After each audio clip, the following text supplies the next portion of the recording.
Paiute Native Americans. They were renowned for their ingenious methods for catching fish. Today we're putting all of our attention on just one, the Paiute harpoon. Now even with modern tools, a task like this is going to be an amazing challenge. But you know us, challenge is just another word for fun. But why not go all in and make everything using 100% Aboriginal tools and methods? After you see the results of these Harpoon Spear tips, you're going to understand why they were used for centuries by the Paiutes and why they will be forever a favorite piece of fishing equipment in the Wilderness Strong tackle box. That is coming up. Now we're about to dive right into this, but before we get too far, make sure you subscribe, hit the thumbs up, and leave us a comment. All of that supports the channel by letting YouTube know that you're enjoying what we're doing. Now with all that out of the way, let's jump right into it so we can get to work and do some primitive fishing. Okay, here we got a deer bone that we're trying to split to see if it's actually thick enough to use for making a Paiute harpoon tip. We tap it carefully where we can feel that it's at its weakest spot. Then we use a sharper stone and work our way down on the bone until we can split the bone all the way.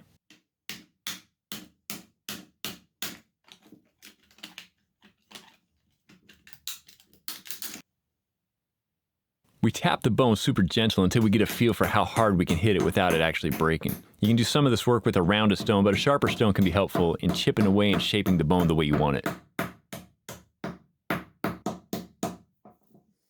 We've really got to examine this bone for the proper thickness. A number of years ago, we were pulling in a fish, and at the last moment, the bone broke and pulled right out of the fish. So we let experience be the teacher here, and we know we got to make this a little bit thicker so it doesn't happen again. After you get it shaped, it's super helpful if you have a number of different grades of grinding stones. There's lots of stones that'll work for this, but sandstone, definitely our favorite.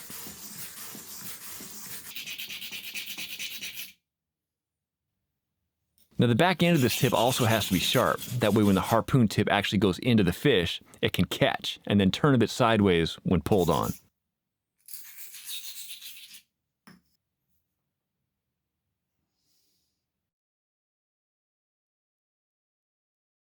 Okay, we got a large goose feather here, and this is a sharpened piece of jasper or chert for cutting. The harpoon tip needs to have a sleeve for the wooden shaft to slip in and out easily. Now the Paiutes used a bird quill for this, and any large bird quill will do the trick. They sometimes use the feathers of a white pelican.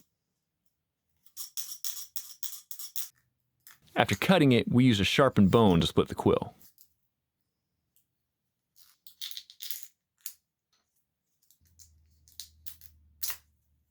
Okay, here we got the ulna bone from a deer that we use to split the dried nettle stalks. We insert it between the joints and then we work the split up to the joints from both sides, then carefully work the joint apart. The joint is where the fiber is a bit harder to work off, and it can thin out and break if you're not careful. So we gently tap the joints to flatten and break down the pith or the woody part of the plant a bit. This makes it easier for the fiber to be worked off. But even then, we choose to put an even, tight pull on both sides of the joint and then carefully work off the fiber.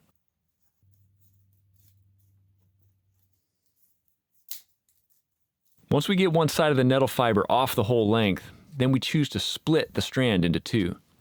Then we often turn those two pieces end for end so the joints are not matched up, which can be just a little bit weaker than the rest of the strand.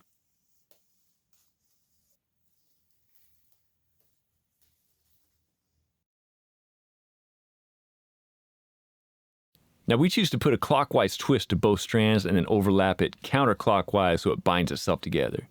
This could also be done exactly the opposite to this. If you prefer, you could just twist it counterclockwise and overlap it clockwise. Now the Paiutes typically use dogbane fiber for their harpoon line. Native Americans on the coast and elsewhere, they use stinging nettle.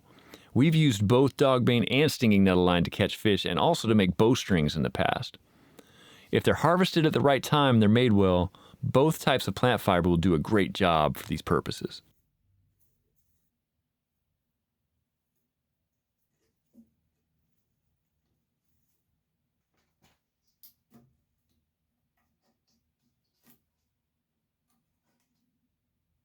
This is a bird quill that we're going to plan to cut to size after we begin tying it to the bone shaft. This we think is a little bit easier than cutting it before you start tying it, but you can do it either way.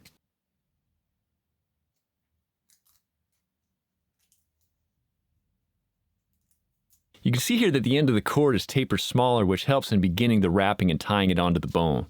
The cord needs to be secured somewhere close to the middle of the bone to increase its ability to turn sideways in the fish.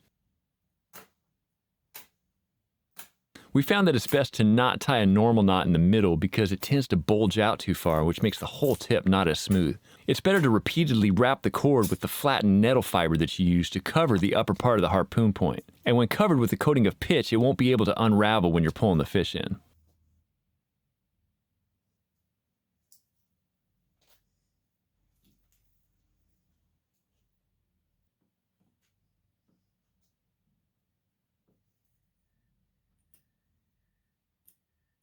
Here's one of our older foreshafts that has seen some success in the past, but we wanted to make a new one too. The Paiutes usually tied the cord onto their foreshafts, but some tribes with their own harpoon points had the cord come all the way back into their hands. We're going to make enough cord for both methods.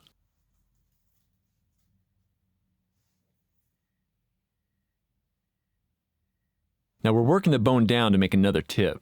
This is from an older deer which had a thicker bone. It takes a little practice to learn how to hit it just hard enough to work the bone down and soft enough so you don't break the whole thing. A sharp rock with a little bit of weight to it works good.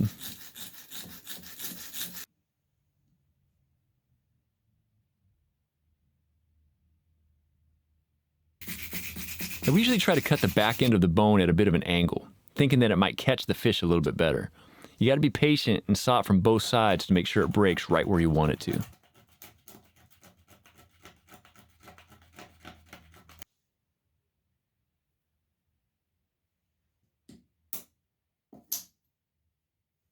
This piece of petrified wood is made with dense sandstone, which works well in sharpening the point. One time out in the desert country, my dad saw two sharpened awls high up on a ledge on the side of a cliff, then noticed a few feet away the place where they were sharpened, which was in the sandstone cliff itself.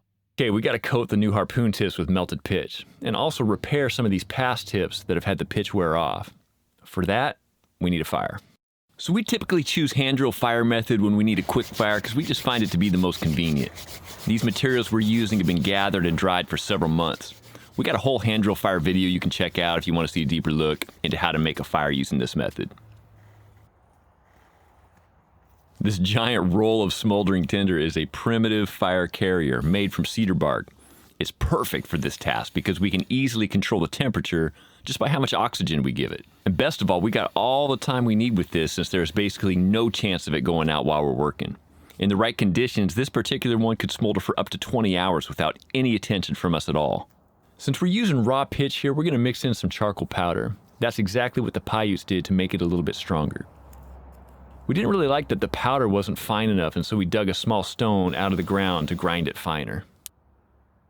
Now pitch tends to harden pretty fast, so we got to reheat it a number of times. If you try to mold the pitch the instant you put it on, it's going to be too hot and it's going to stick to your fingers. So you got to wait about 4 or 5 seconds and it'll mold good and not stick to your fingers. But if you wait 10 seconds, it's likely going to be too long and it's not going to mold well at all. In fact, it'll tend to build up and be much thicker than what you want for good penetration on the fish. The thinner the tip, the better the penetration. But this is a bit of a challenge because the bone's got to be thick enough and the wrapping has to be sufficient. Also, you do not want the tip to be too long because you got to make sure that the whole thing is going to completely penetrate the fish. These tips will go all the way through the fish, but even if they just fully penetrate, it'll be sufficient. You just got to get the whole tip inside the fish so it can turn and hook it. This dry hardwood is from an ocean spray tree. It's a very, very dense wood. So dense, it's even called ironwood. It was used for a lot of things by Native Americans, such as harpoons, spears, arrows, digging sticks, and cooking tools. It's pretty rare that we pass up an ocean spray tree without making a quick little harvest for our projects. This is a very heavy basalt stone chopper that we use for harder wood. Here we got a black jade chopper that we've used for many years, never let us down. Now this stone adze that you see is one of our absolute favorites. You've probably seen it in other videos that we've done. It's made out of a vine maple handle and it's tied on with a nettle cord. A lot of the stone cutting tools that we use are ground sharp using sandstone.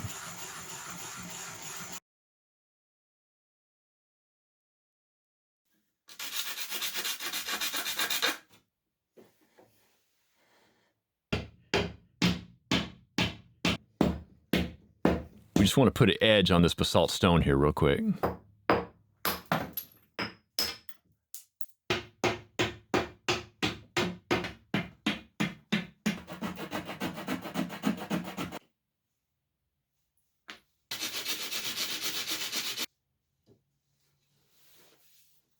Okay, now we're working on the foreshaft that's going to fit the harpoon tip on the end of the harpoon pole. Some of the Paiutes would only carry their foreshaft with them, also some tips for convenience. And then when they came to a place where they would see some fish, they would find or make a long pole to fit it to. Here we got a stone axe that we ground down and hafted in vine maple, and we tied it down with cedar roots. This would be an elk bone chisel, and we're going to use it as a wedge as an aid for tapering the end of the foreshaft. Then we're going to scrape it down with a flint flake and sharpen the tip on some sandstone.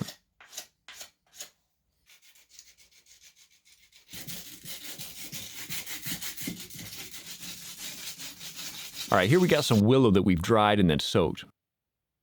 We're peeling off the outer bark with a jasper flake, which we use specifically for just this purpose because it works so well.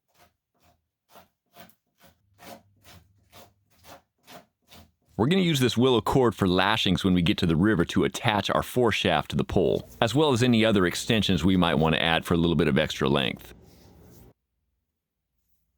For me, this is the most exciting part of any project we do.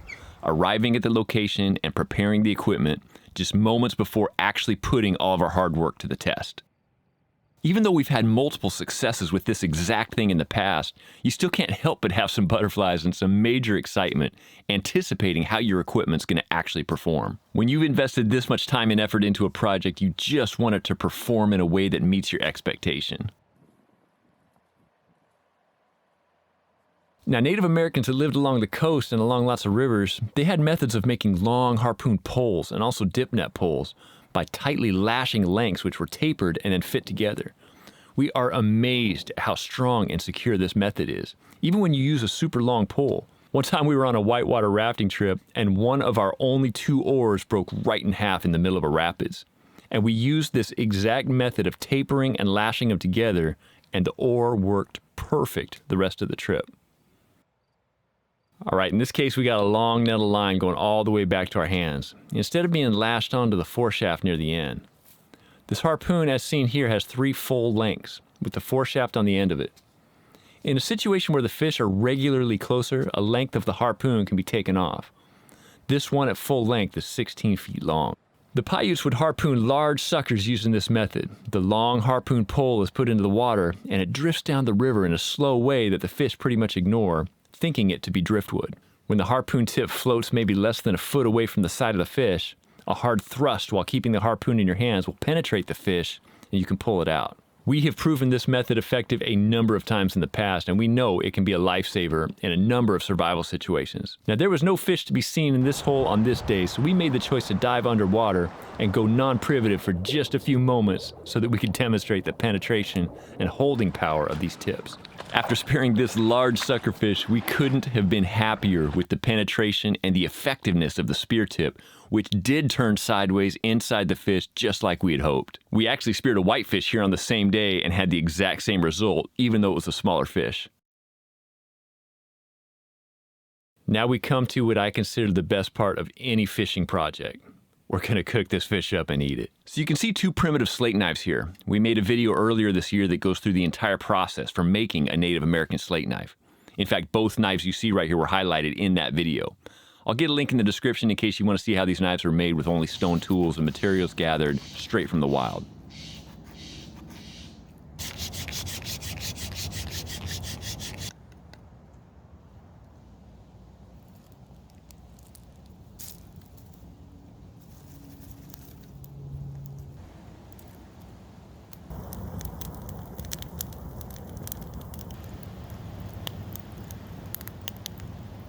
Now, many Native Americans cooked fish just by laying them on the coals after a layer of the white ash covered them.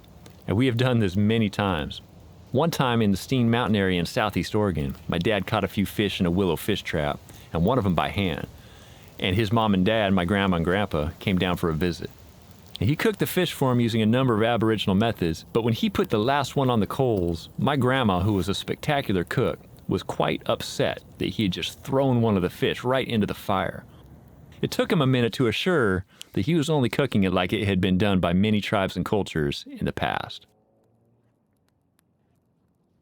So when we started this YouTube channel, I hadn't even considered the impact it was going to have on my kids. But now it's pretty clear that being so close to ancient culture and seeing our appreciation and love for primitive methods and lifestyle has had a dramatic effect on each of them. There's nothing they would rather do than somehow be a part of a project that we're doing. And on this evening, that just meant helping us eat some fish by the fire. They were happy to volunteer.